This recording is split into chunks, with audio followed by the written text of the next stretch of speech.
I don't think many predicted this scene after the Champions League final, but Cristiano Ronaldo officially unveiled today as a Juventus player. There at the press conference for us, Paolo Bandini. Paolo explains what it was like as an occasion. A huge occasion, obviously, here at Allianz Stadium. More journalists than were here even for the Champions League final press conferences, which gives you some idea of how big of a transfer this is for Juventus. And we all know the numbers now, 500,000 shirts sold even in the first day. And you definitely got that impression all over the city of Turin.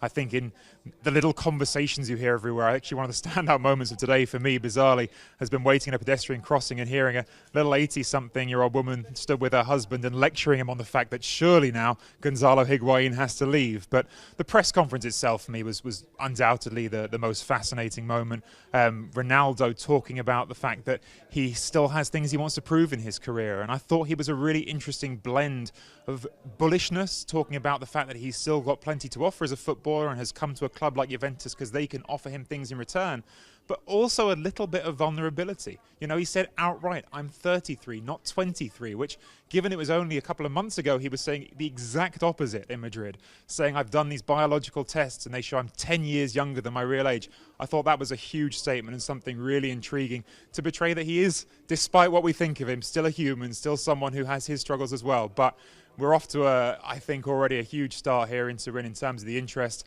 and it's only going to get bigger from here. 500,000 shirts in the first day.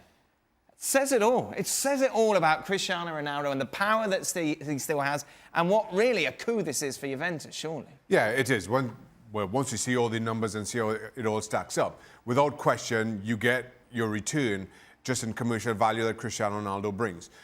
Ultimately, though, he will be judged not on shirt sales, and it's how he improves this Juventus team in European football. Let's remember, Juve are 7 times defending Serie A champions.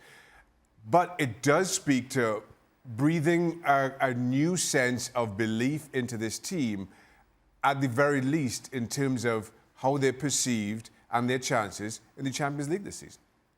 What do you make of this signing overall, Brian?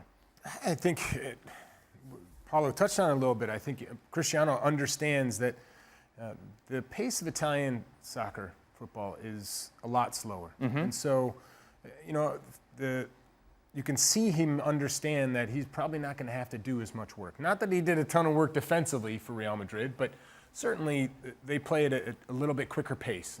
I'm not saying he can't do it, and I'm not saying his body can't, but I'm sure that had to play a little bit of factor. The question mark now is you're going to see a total different style of play in Italy.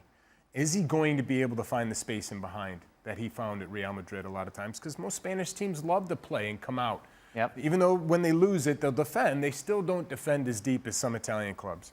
And so seeing the way he's going to break down Italian defenses, I'm actually intrigued more by that than to say, okay, he's going to a team that's already dominant in Italy.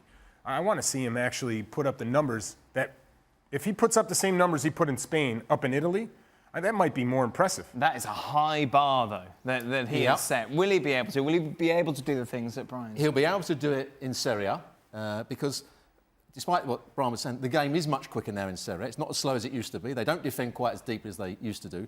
But he's now a box player. He doesn't really want to run in behind. He wants to get balls into the box. They've got 2 wide players in Douglas Costa. They've got Cuadrado on the other side. If they get enough crosses into the box, he's a brilliant header of the ball. Now, he finds space in the box. He works defenders. He's become a magnificent box player. And if you're playing for a dominant team like Juventus, they're going to get lots of crosses into the box from him, even on the diagonal, which he likes to run. The big question mark, can he take them to the next level in the Champions League? Yeah. Because they've lost 1 or 2 players. They've lost some of their senior players. They're trying to buy younger players to go with Cristiano Ronaldo. What will they do with Higuain? There's a lot of ifs and buts, but he will be a success at least for 2 years in Serie A.